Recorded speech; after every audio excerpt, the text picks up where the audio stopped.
Esse livro, Lamentações, assim como vários outros do Antigo Testamento, o nome do livro é baseado na primeira palavra que aparece. E nós temos aqui 3 situações interessantes que nos ajudam a entender a mensagem como um todo. A palavra do hebraico eka, que significa "ó, como pode isso?", é uma expressão poética em que a pessoa está dizendo "ó, como será que isso vai acontecer?". Ela está presente lá na Bíblia hebraica, mas na tradução do hebraico para o grego, na primeira tradução, chamada Septuaginta, nós encontramos ali Lamentações de Jeremias, uma expressão que tem a ver com um lamento fúnebre. Então é um lamento vinculado a um estado de luto, em que o profeta, digamos assim, ele é tomado por um sentimento de perda, por um sentimento de desgosto, por um sentimento de dificuldade, de frustração elevado. Na tradução para o latim, que é chamada Vulgata, nós temos traduzido como "são as lamentações de Jeremias". Então, obviamente, que nós estamos entendendo que, para grande parte dos intérpretes, Jeremias deve ter sido o autor deste livro. E eu quero também dizer a vocês que guardem no coração, hoje, de vez em quando eu falo, dependendo do dia, uma das vezes está mais forte. Então hoje é veia de profeta, de mestre, tá? Então hoje é mais ensino. Então guarde no seu coração aí alguns ensinamentos para o seu coração. O contexto histórico é importante nós entendermos que faz referência à destruição e desolação de Jerusalém, do povo de Judá.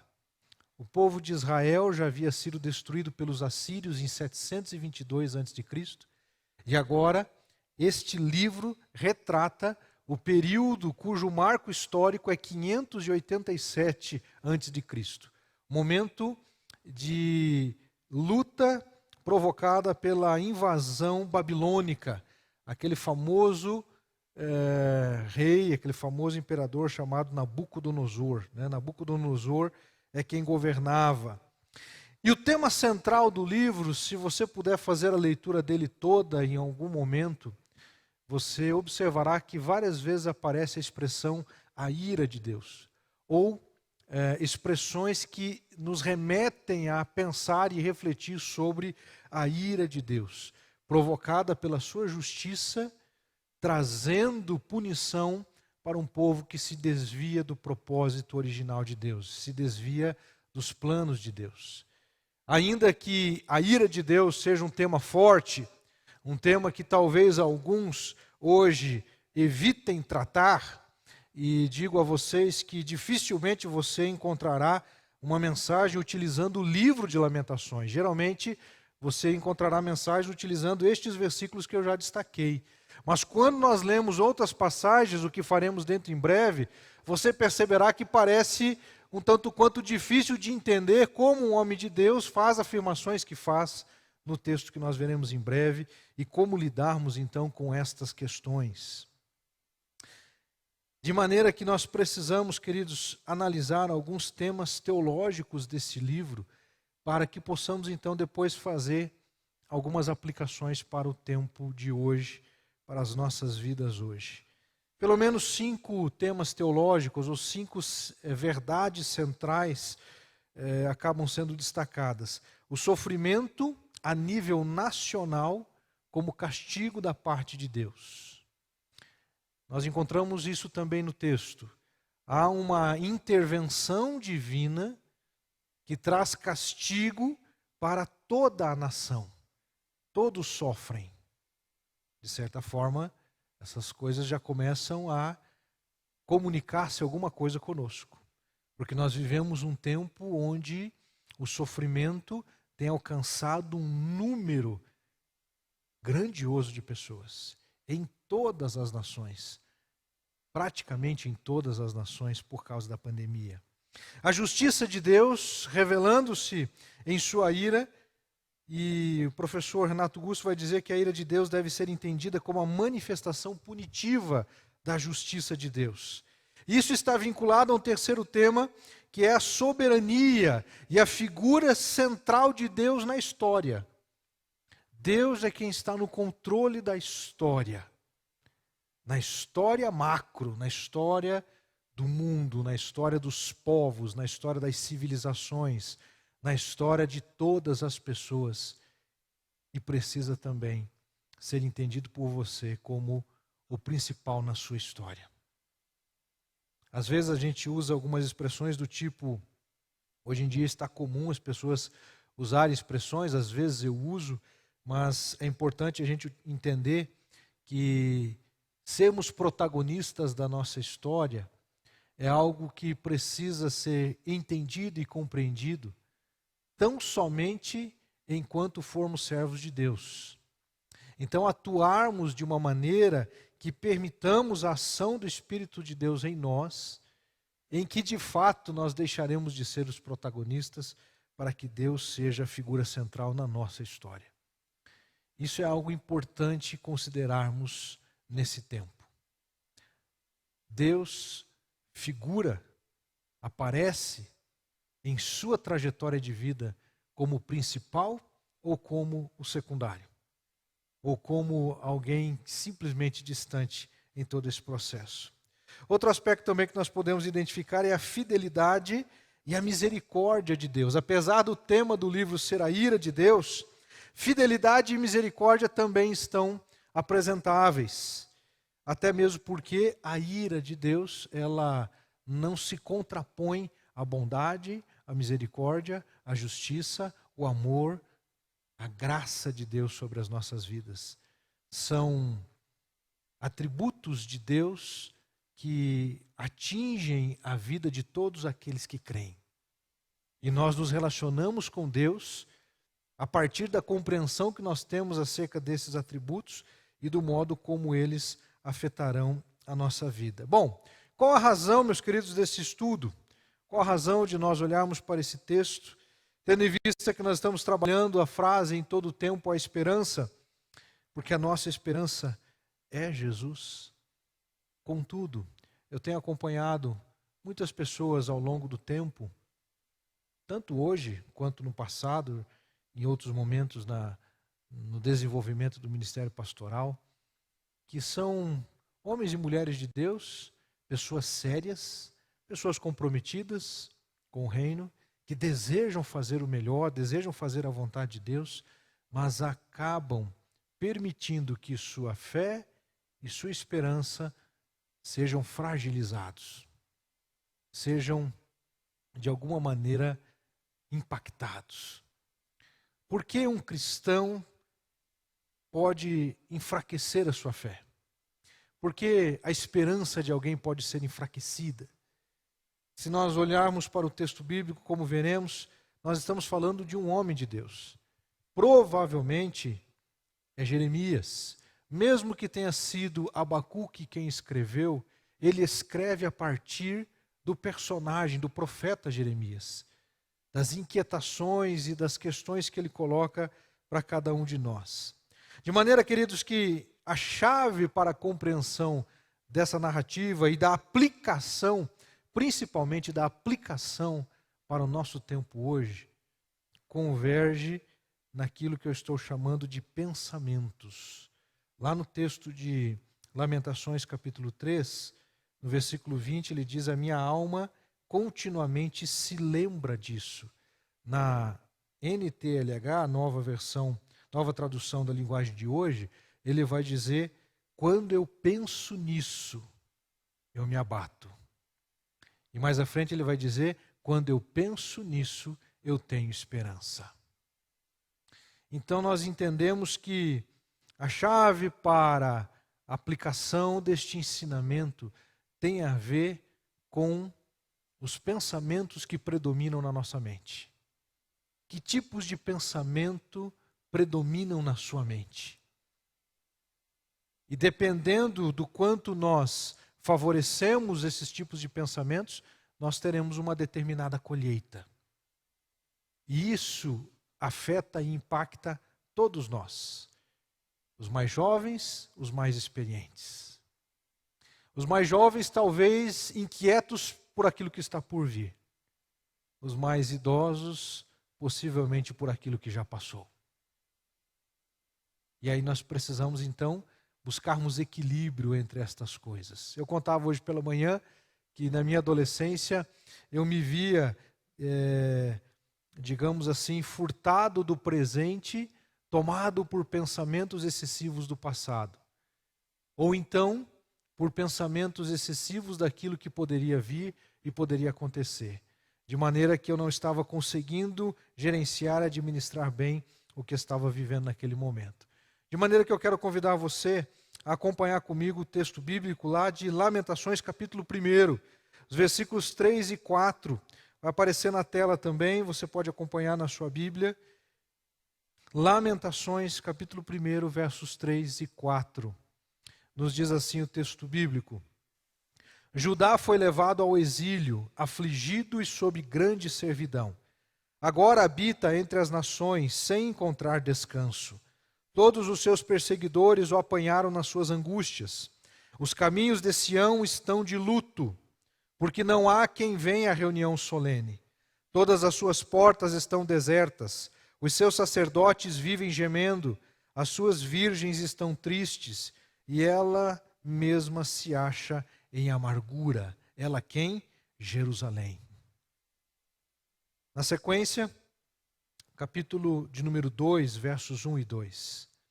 Como o Senhor, na sua ira, cobriu de nuvens a filha de Sião, precipitou do céu à terra a glória de Israel, e no dia da sua ira não se lembrou do estrado de seus pés.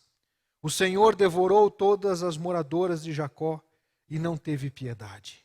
No seu furor derrubou as fortalezas da filha de Judá, lançou por terra e profanou o reino e os seus príncipes. Capítulo 3, versos de 1 a 4. Agora, uma personificação mais clara do personagem que vive esse momento. Eu sou o homem que viu a aflição causada pela vara do furor de Deus. Uma outra tradução vai trazer ira de Deus. A vara da ira de Deus. Ele me levou e me fez andar nas trevas e não na luz. Certamente ele voltou a sua mão contra mim sem parar todo o dia. Fez envelhecer a minha carne e a minha pele e despedaçou os meus ossos. Lembra que eu comentei que o conteúdo seria mais forte do que a gente está acostumado? Geralmente nós não usamos esses textos numa pregação, mas a Bíblia é a palavra de Deus e nós não podemos ter preferências por este ou por aquele, precisamos buscar entendimento da paz do Senhor e com certeza você observará que rico ensinamento nós temos para hoje. Versículos 5 e 6 do capítulo 3 ainda, ele continua dizendo, além daquele aspecto ali, fez envelhecer a minha carne e a minha pele despedaçou os meus ossos, construiu rampas de ataque contra mim e me cercou de amargura e dor. Ele me fez habitar na escuridão como aqueles que morreram há muito tempo. Avançando para o verso 17. Já não sei o que é ter paz e esqueci o que é desfrutar do bem. Então eu disse, não tenho mais forças, a minha esperança no Senhor acabou. Lembra que eu disse sobre esperança que se abate? Verso 19, lembra-te da minha aflição e do meu andar errante, do absinto e da amargura. Minha alma continuamente se lembra disso e se abate dentro de mim. A última expressão, o último versículo que está ali, é a outra tradução colocando os meus pensamentos. Os meus pensamentos se concentram nisso e eu fico abatido. A minha alma fica abatida. De maneira, queridos, que nós precisamos identificar que os pensamentos realmente definem tudo sobre a nossa vida. A maneira como nós desenvolvemos pensamentos, eles podem favorecer a um estado de bom humor ou de mau humor. Obviamente que nos falta o tempo de tratar elementos que fogem, digamos assim, aos pensamentos. Questões, por exemplo, vinculadas a distúrbios químicos que nosso corpo pode sofrer. Falta de determinados compostos acabam gerando e podem contribuir, inclusive, para a depressão e coisas do gênero. Existem determinadas substâncias que, se estão em falta em nosso organismo, produzirão um tipo de sentimento e de comportamento onde a tristeza predomina. E aí nós podemos ser sequestrados por sentimentos de rancor, de angústia, de sofrimento acentuado. De maneira que eu quero chamar a sua atenção, em primeiro lugar, para o fato de que nós precisamos ter cuidado com pensamentos carregados de dor. Pensamentos carregados de dor favorecem o abatimento. Quando nós olhamos para o texto bíblico, nós encontramos alguém carregado com sentimentos de dor.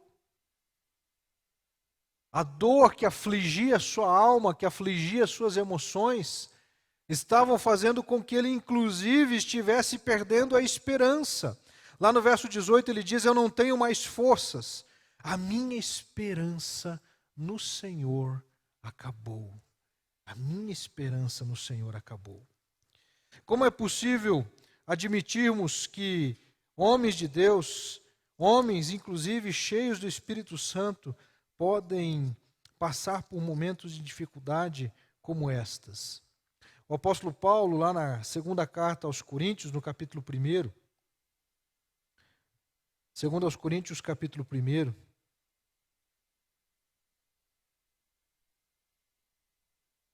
ele desenvolve aqui algumas questões relacionadas à luta que ele estava passando.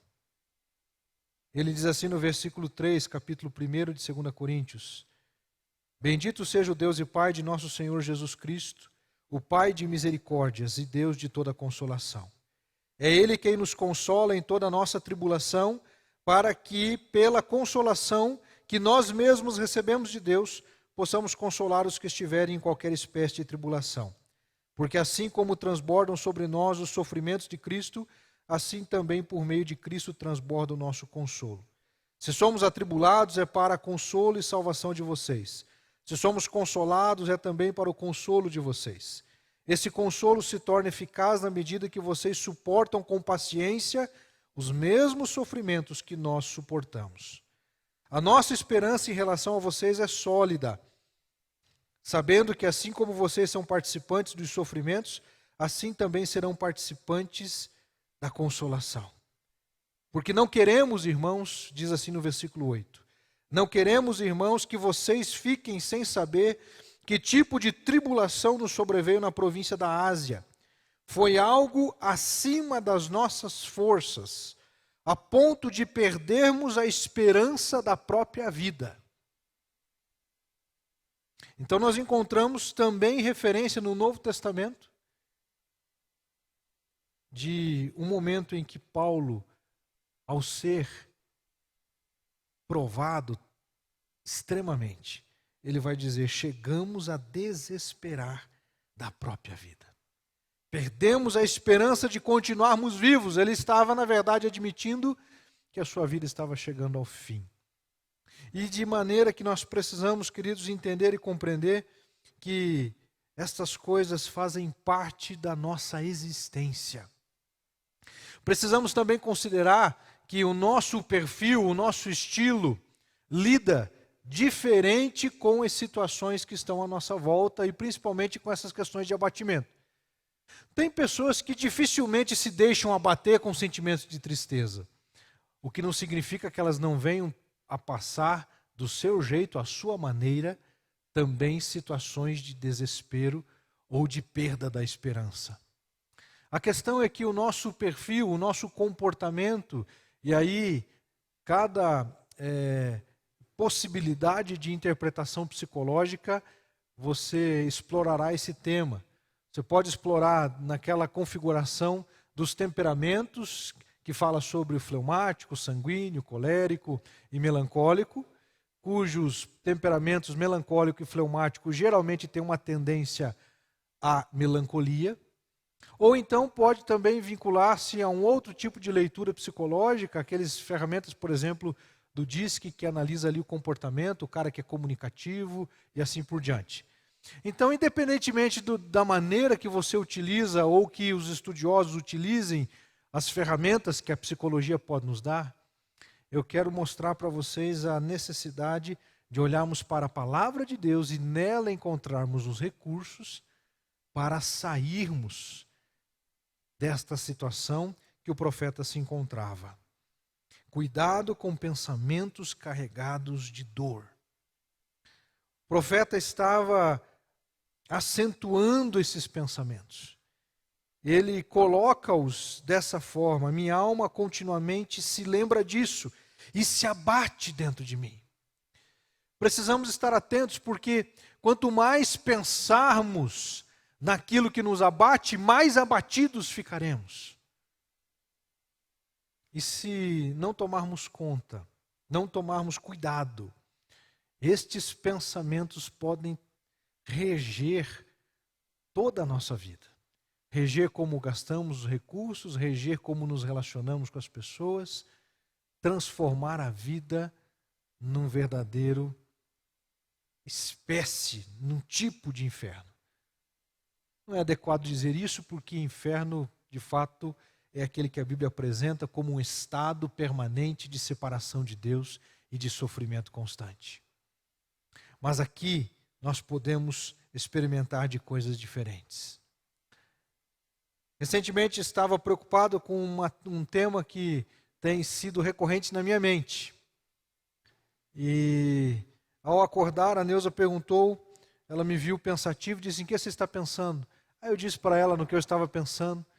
Ela disse assim: você tem que tomar cuidado, porque esses pensamentos podem tomar o lugar de Deus na sua vida.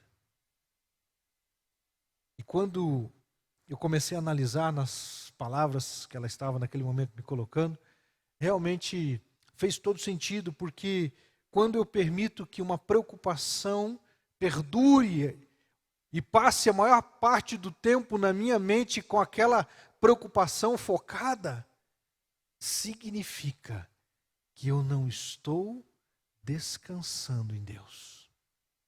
Significa que eu não estou confiando plenamente que Deus agirá. Significa que eu preciso achar a solução. Significa que eu tenho que resolver aquele problema do meu jeito. Queridos, nós precisamos entender que, assim como nos diz o texto de Provérbios capítulo 4, verso 23, os pensamentos são fonte de vida. Provérbios capítulo 4, verso 23, na tradução que eu tenho aqui, da Nova Almeida Atualizada, ele coloca da seguinte forma: de tudo que se deve guardar, guarde bem o seu coração, porque dele procedem as fontes da vida. Mas a palavra hebraica lá para coração, na verdade, é mente. Então, o texto está dizendo assim: de tudo que deve se guardar, guarde os seus pensamentos. Guarde os seus pensamentos, porque eles determinam, deles procedem as fontes da vida. Nós precisamos tomar cuidado com pensamentos carregados de dor. E cada um de nós provavelmente deve ter em nossa trajetória, em nossa história, momentos, experiências, lutas, provações vinculadas à dor. E se mantivermos os nossos pensamentos controlados por esses pensamentos, a esperança diminui, a fé diminui, a graça não consegue atingir-nos. De maneira que nós precisamos avançar, e o texto bíblico lá no capítulo 3, então, agora sim, é importante nós entendermos o seguinte, queridos: por que o capítulo 3 acaba tendo um destaque maior no estudo do livro de Lamentações? Queridos, quando nós olhamos para essa narrativa, para esta literatura, Eu gostaria que você prestasse atenção ali no livro de Lamentações, se você puder me acompanhar. Você vai encontrar o seguinte fato curioso. O capítulo 1 tem 22 versículos. O capítulo 2 tem 22 versículos. O capítulo 4 tem 22 versículos. O capítulo 5 tem 22 versículos. São 22 as letras do alfabeto hebraico. São 22 letras que compõem o alfabeto hebraico. Cada uma das letras do alfabeto hebraico vem à frente de cada um dos versículos. Por que eu estou dizendo isso? Porque isso nos ajuda a interpretar o texto. O que o autor está fazendo é poesia. A poesia, dentre algumas das marcas poéticas, é o sentimento. Você pode observar, quem gosta de poesia, quem lê poesia, quem produz poesia, são pessoas que vivem o sentimento de um modo mais intenso. Eles exploram a tristeza, a alegria, de uma forma poética, que inclusive dá tom e que dá o contorno belo destas poesias. Então, quando nós entendemos que há uma literatura poética, há um propósito poético na construção do texto, e algo interessante a ser observado é o seguinte: quantos versículos tem o capítulo 3? 1, 2, 4 e 5 tem 22 cada um. E o 3 tem quantos versículos? 66. Por quê? Porque aqui está presente um dos recursos do pensamento hebraico. O pensamento hebraico é diferente do grego. O pensamento hebraico, ele é randômico, ele não tem um começo, meio e fim. Ele não é linear. O pensamento que perdura na nossa cultura brasileira, no nosso jeito de ler, é esse pensamento horizontal, começo, meio e fim. Nós olhamos para a vida de uma maneira muito temporal, o meu passado, o meu presente, o meu futuro. No pensamento hebraico, no pensamento do povo judeu, isso não acontecia dessa maneira. Imagine aquele espiral. Sabe o que é uma espiral? Acompanhe o movimento da minha mão. Espiral é isso aqui, não é? Esse é o pensamento randômico, é um pensamento que mistura passado, presente e futuro. Mistura essa noção de tempo, essa noção de realidade. E nós encontramos uma repetição, nós encontramos um padrão de repetição. O capítulo 3, para cada uma das letras do alfabeto hebraico, você tem 3 versículos. A primeira letra, o Aleph, vai ter os versículos 1, 2 e 3. Bet, e aí vai... Aleph, eu estou confundindo. Não, isso mesmo. Agora eu me confundi os grego e hebraico aqui. É o hebraico, Aleph, Bet, Gimel. Então, para cada uma das letras, você tem um conjunto de 3 versículos. Por quê, pastor? Perceba que nos capítulos anteriores, você tinha um versículo para cada letra. Agora você tem 3 versículos para cada letra. A ideia é reforçar o conceito. De maneira que uma possível interpretação é que o capítulo 3 converge a mensagem central do livro. E por isso, não é à toa que geralmente nós nos concentramos no capítulo 3. Porque no capítulo 3 você tem referências aos anteriores e aos posteriores. E isso, dito agora, nos leva a uma outra compreensão. A partir do versículo 21, ali na tela, por favor. Quero trazer à memória o que pode me dar esperança. Eu quero destacar para você o versículo anterior, o verso 20.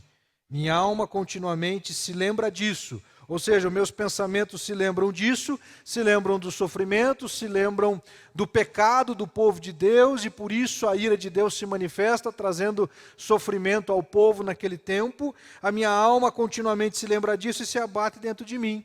E aí nós temos uma mudança de conceito a partir do verso 22, quando ele começa a dizer, quero trazer à memória o que pode me dar esperança.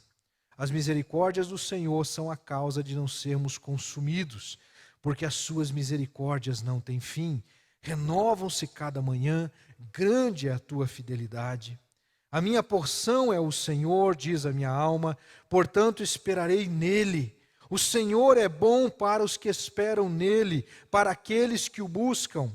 Bom é aguardar a salvação do Senhor, e isso em silêncio.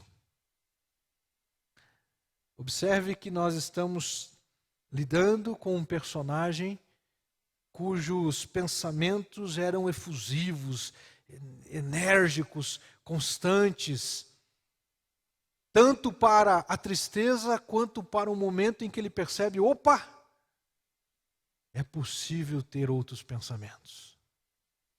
Enquanto eu alimento um pensamento de dor, a minha alma se abate. Eu fico entristecido. Eu não consigo mais olhar para a vida com tanta esperança. E acabo, então, sofrendo por causa disso. Contudo, como ele diz, então eu quero trazer à memória, eu quero ativar pensamentos que me deem esperança. Pensamentos que tragam esperança. Que tipo de pensamentos são esses?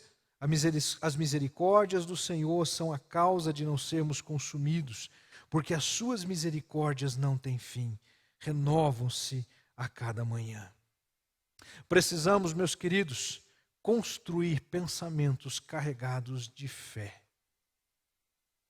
Em contrapartida, aquela primeira situação de pensamentos carregados de dor, nós precisamos construir pensamentos carregados de fé. Isso é um exercício diário. Isso é um exercício constante. E agora eu chego ao ponto de fazer conexão com a palavra que eu trouxe hoje pela manhã. Nós precisamos de porções diárias de fé, porções diárias de esperança, porções diárias de conexão com Deus, de comunhão com Deus, de intimidade com Deus. Nós precisamos alimentar os nossos pensamentos, construir pensamentos que favorecem a fé, que favorecem a esperança. Basicamente, uma outra forma de dizer é alimentarmos pensamentos de morte ou pensamentos de vida. Enquanto eu fico, meus queridos, alimentando pensamentos de dor, pensamentos carregados com a dor, eles me levarão à morte. Mas quando eu alimento meus pensamentos com fé, com esperança, com convicções, como a que o autor está dizendo para nós aqui, as misericórdias do Senhor são a causa de não sermos consumidos. O que na verdade está acontecendo é que ele agora começa a explicar o seguinte: é verdade que Deus interviu na história de Judá, é verdade que Jerusalém foi destruída, foi dizimada, é verdade que o mal sobreveio sobre Jerusalém.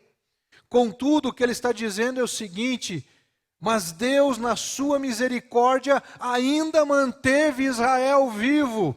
Deus poderia ter absolutamente aniquilado todo Israel, e ele o faria com razão, e ele tinha argumentos para trazer destruição total para o povo de Israel, de maneira que eles nem mais existissem em outros povos.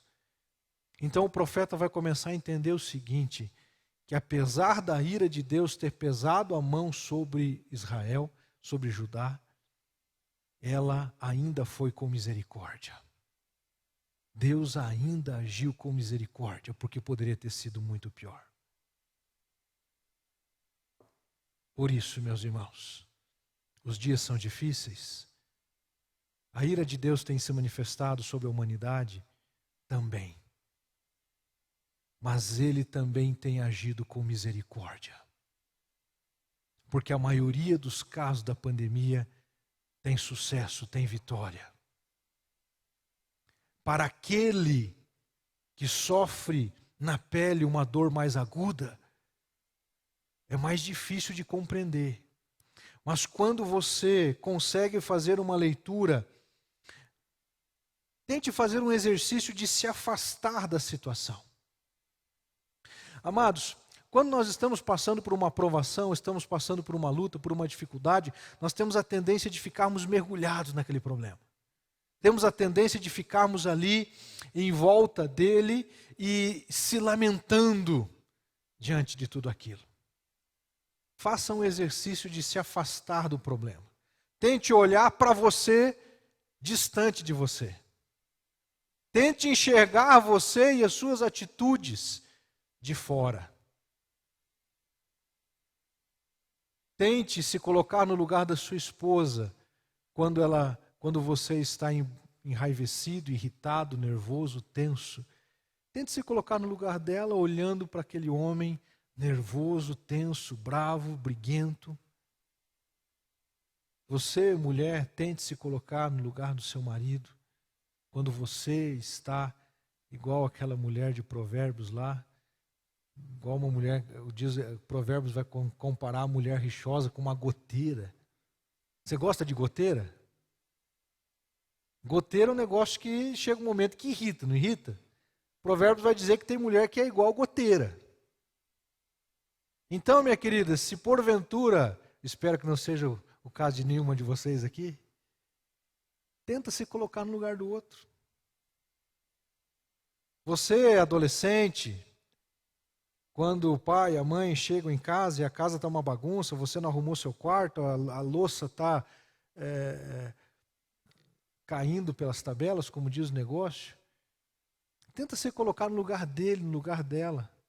Trabalharam o dia todo, chegam em casa e não vê um movimento seu em tentar melhorar um pouquinho o ambiente. Nós precisamos, irmãos, fazer esse exercício de olharmos para a situação de um outro prisma, de uma outra vertente. Porque se a gente ficar alimentando, conforme eu coloquei aqui, pensamentos carregados de dor, o meu corpo vai começar a adoecer. E não são raros os casos de pessoas que sentem dor e não têm explicação para aquela dor. Fazem exames, fazem check-ups e não encontram por que está doendo. Porque são problemas vinculados, em alguns casos. Não sou médico e não estou dando diagnóstico nenhum. Eu estou dizendo que isso é um padrão que se encontra hoje. As famosas doenças psicossomáticas. Por quê? Porque os pensamentos estão carregados de dor, porque os pensamentos estão carregados de insatisfação, de orgulho. Irmãos, um coração carregado de orgulho, ele não se quebranta. Sem quebrantamento não há cura. Sem quebrantamento não há vida. Sem quebrantamento não há fluir do Espírito de Deus em nós. Sem quebrantamento não há liberação de perdão.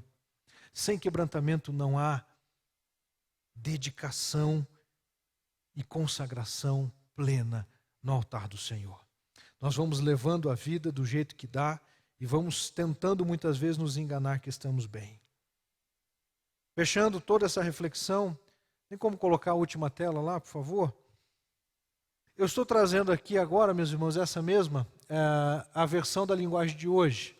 Os versículos de 19 a 22 do capítulo 3, fazendo aqui um resumo. Olha o que ele diz. Eu lembro da minha tristeza e solidão. O que é isso? Lá em cima. Passado. Eu lembro da minha tristeza e solidão, das amarguras e dos sofrimentos. Isso é passado. Aí o que diz aqui? Penso sempre nisso no presente e fico abatido. Percebem que o problema não é o passado. A questão é o como no presente nós gerenciamos o passado. Como nós lidamos hoje, com aquilo que vivemos.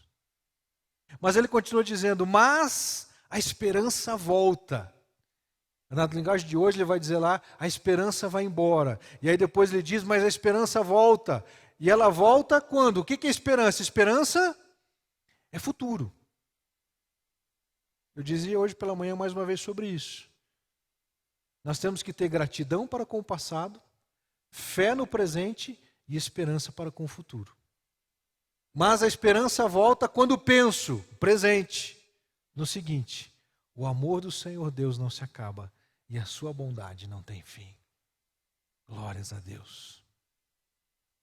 Aqui nessa tela, meus irmãos, você tem as duas situações: caminho de morte ou caminho de vida. Seus pensamentos estão sendo tomados por quais tipos de pensamentos? Quais pensamentos predominam a sua mente? E isso afetará os sentimentos, isso afetará uma série de questões. Quero fechar, meus irmãos, com uma ilustração. Um filósofo chamado Epícoro, ele é vinculado à história dele, aquele período ali, logo após Sócrates. E ele escreveu o seguinte: Epícoro, ele é um dos filósofos hoje que está sendo estudado, porque naquele tempo ele desenvolveu uma série de reflexões sobre viver bem. Ele diz o seguinte: as pessoas felizes lembram o passado com gratidão, alegram-se com o presente e encaram o futuro sem medo. Mas pastor, você está citando um filósofo, está empobrecendo o negócio. Gálatas capítulo 4, verso 4 diz o seguinte: mas vindo a plenitude dos tempos, Deus enviou seu Filho, nascido de mulher, nascido debaixo da lei, para resgatar os que estavam debaixo da lei. Deus preparou o cenário para a vinda de Jesus. Até a filosofia da época colaborou para a vinda de Jesus. Porque o que os filósofos estavam discutindo é como ser feliz, como ter uma vida realizada. E aí, alguns anos depois, se colocarmos isso na régua do tempo, não tanto tempo assim depois, se cumpre a profecia, se cumpre o texto. Gálatas está dizendo lá, Paulo escrevendo aos Gálatas, vindo a plenitude dos tempos, Deus preparou tudo, veio Jesus Cristo. Em Jesus há esperança. Em Jesus há esperança. Em todo o tempo há esperança. Mesmo quando pareça que a esperança está diminuindo. Por isso, meus queridos, eu quero alertá-los para o fato de que tudo depende dos pensamentos que predominam a sua mente. Pensamentos que definem nossa esperança. Se ela será fortalecida ou enfraquecida. Se ela será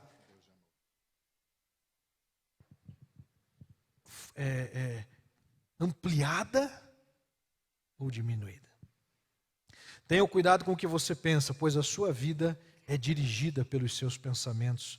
Provérbios capítulo 4, verso 23. Isso serve para hoje, irmãos. Isso serve para o hoje, quando o hoje for amanhã. Então amanhã, segunda-feira, se você estiver meio aborrecido, meio desanimado, se os teus pensamentos estão carregados de dor, em nome de Jesus, vá até Ele. Eis que estou à porta e bato. Vinde a mim todos que estão cansados e oprimidos, e eu vos aliviarei. Não precisamos continuar cansados. Não precisamos ficar sobrecarregados. Não precisamos ficar abatidos se buscarmos a Jesus. Se alimentarmos os nossos pensamentos com Jesus, com a palavra de Deus, com os louvores. Se nós verdadeiramente nos colocarmos diante do Senhor e entendermos que a sua graça nos alcança. Eu quero convidar você a colocar-se de pé agora e nós vamos cantar a canção que nos coloca diante de escolhas e de decisões, continuarmos com os nossos pensamentos carregados de dor, ou então interrompermos e passarmos então a trazer pensamentos carregados de esperança, carregados de fé, carregados com a palavra de Deus. Ativar a nossa mente com a palavra de Deus. A palavra de Deus é viva e eficaz. Ela nos orienta, ela nos conduz. E mesmo quando, por exemplo, você lê textos como esse que nós lemos, é importante entender, meus irmãos, que naquele tempo algumas compreensões ainda não haviam sido estabelecidas. Tem uma das expressões que o profeta vai dizer que tanto o mal quanto o bem vem da parte de Deus. E isso está plenamente correto para o pensamento da época, porque eles não tinham entendimento, inclusive, da existência de Satanás. Precisamos estar atentos, meus queridos, porque Satanás, ele age na vida das pessoas. Ele pode possuí-las ou ele pode oprimi-las. Depende de que pensamentos predominam a sua mente. Então é preciso dar um basta. Sujeitar-se a Deus. Tiago vai dizer: sujeitai-vos, pois, a Deus, resistir ao diabo, e ele fugirá de vós. Então vamos desfrutar da graça de Deus, a graça que nos capacita para vencer o pecado, a graça que nos capacita, meus irmãos, para estarmos com o Senhor no céu, a graça que diz o seguinte: não é por causa do que você fez, você não consegue ser salvo por si só.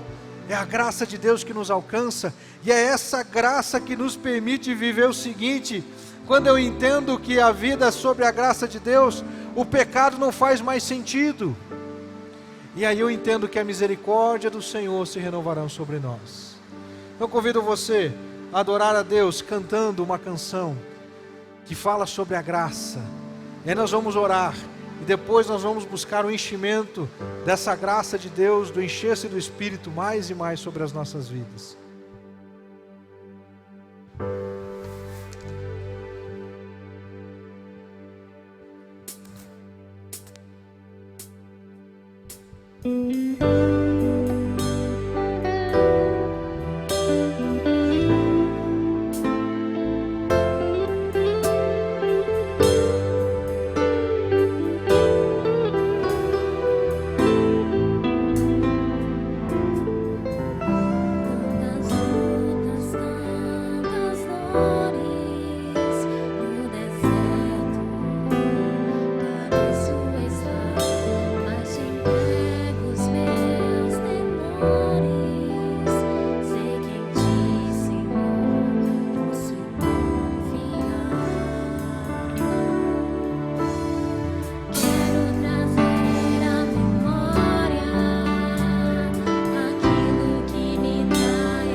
Tantas flores no deserto, pareço estar, mas te entrego os meus temores. Sei que em ti, Senhor, posso confiar. Quero trazer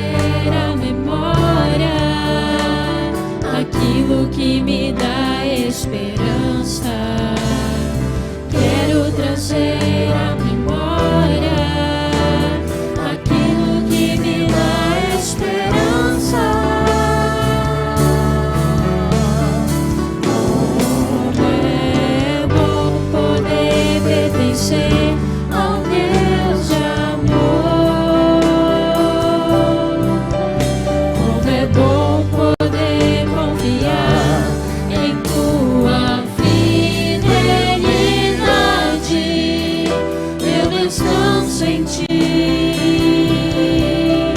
Eu espero em ti. Eu te adoro, Deus de amor. Em ti eu posso me alegrar, ousadia declarar que o Deus a quem eu sirvo nunca falhou e não falhará.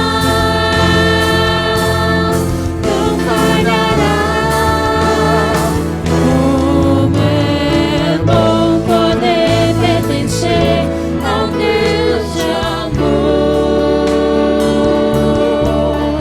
Como é bom poder confiar em tua fidelidade. Eu descanso em ti. Eu espero em ti. Eu te adoro, Deus de amor. Eu descanso Em ti. Eu descanso em tuas Eu misericórdias. espero em ti. Eu espero por ti, Jesus. Eu te adoro, Deus de amor.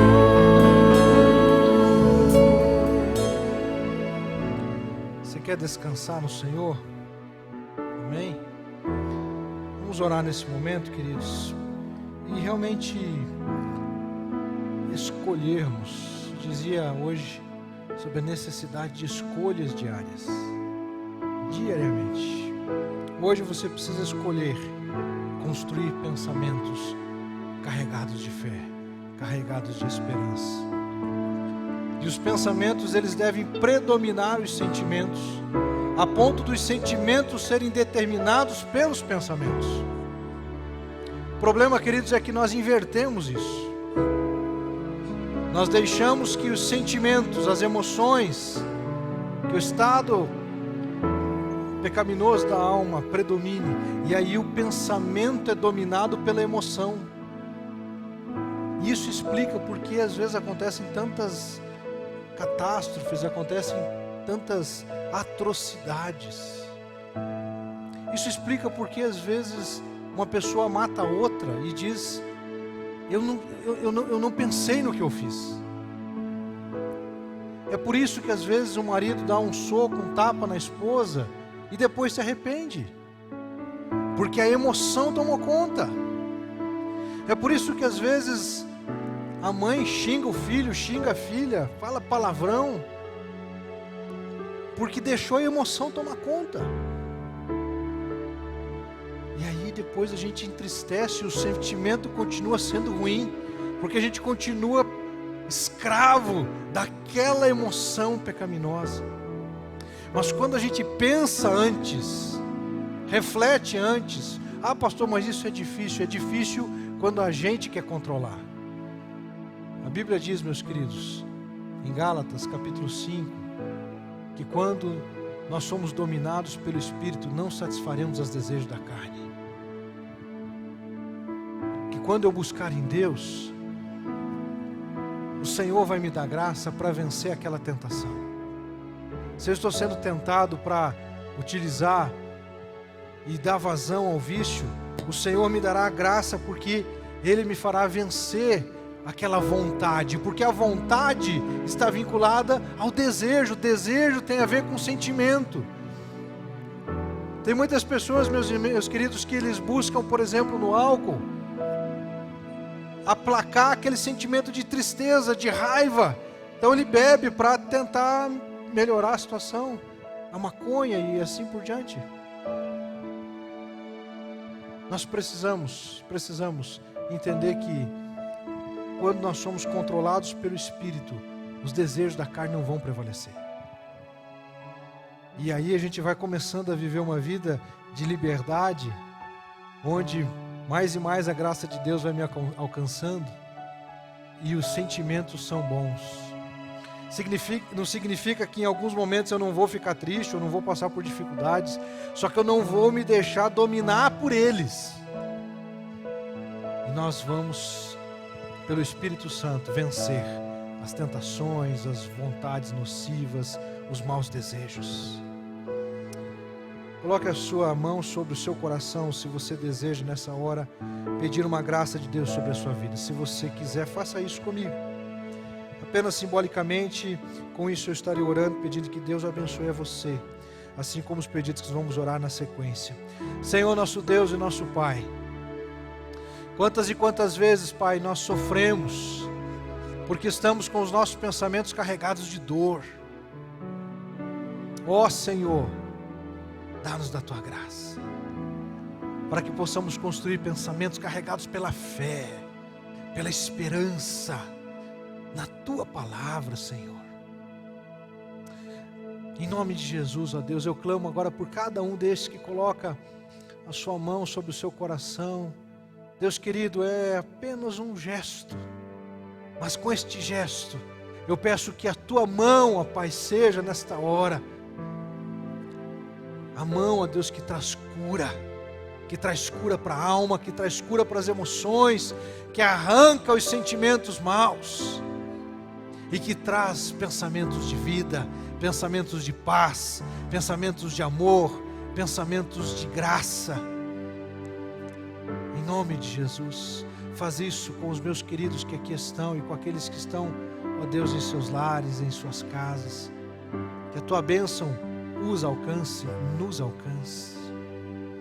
Assim como, Pai, nesse momento nós oramos, ó Deus, intercedendo e colocando diante do Senhor os pedidos que foram compartilhados, ó Pai, ali pela internet. Nós oramos nesse momento, o irmão Wilson lembra de orarmos em favor do prefeito Rafael Greca, também da Marguita, sua esposa. Pedimos a Deus porque eles foram infectados com a Covid, tem uma situação já fragilizada de saúde e são autoridades sobre as nossas vidas. Nós oramos nesse momento pedindo a Deus a Tua graça sobre a vida do nosso prefeito, sobre a sua esposa. E pedimos a Deus para que a Tua graça alcance não apenas livrando-os do Covid, mas, ó Deus, trazendo salvação para as suas vidas, ó Pai. Que este momento de provação na vida deles seja um momento em que eles vão se aproximar ainda mais do Senhor, meu Deus. Que aqui, ó Pai, possam ser atendidas as nossas orações e que nós possamos ver, não por causa de uma decisão política, mas por causa de uma decisão da alma verdadeira, do Espírito, de conversão a Cristo Jesus. Cremos que isso é possível. Cremos, ó Deus, que o Senhor tem manifestado a Tua graça e oramos por um milagre, ó Deus, na vida da Morgana, Senhor, em virtude do AVC que ela sofreu. Pai, tem misericórdia. Pedimos a Deus que o Senhor esteja abençoando a vida da Morgana, trazendo graça e salvação, a Deus, também para a vida dela.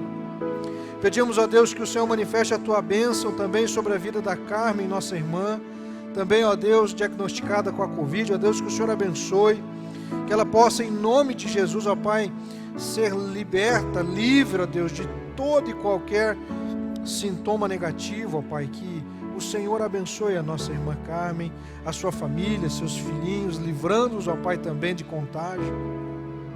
Obrigado, ó Deus, porque William compartilha que já venceu também a Covid, ó Pai. Nós nos alegramos com ele e com tantos outros, ó Pai, que têm vencido essa doença. Nos alegramos, ó Deus, e agradecemos ao Senhor pelas bênçãos que o Senhor tem derramado. O irmão José agradece pela chuva, sabemos que precisamos ainda de muito mais, mas agradecemos porque o Senhor em tudo tem nos abençoado.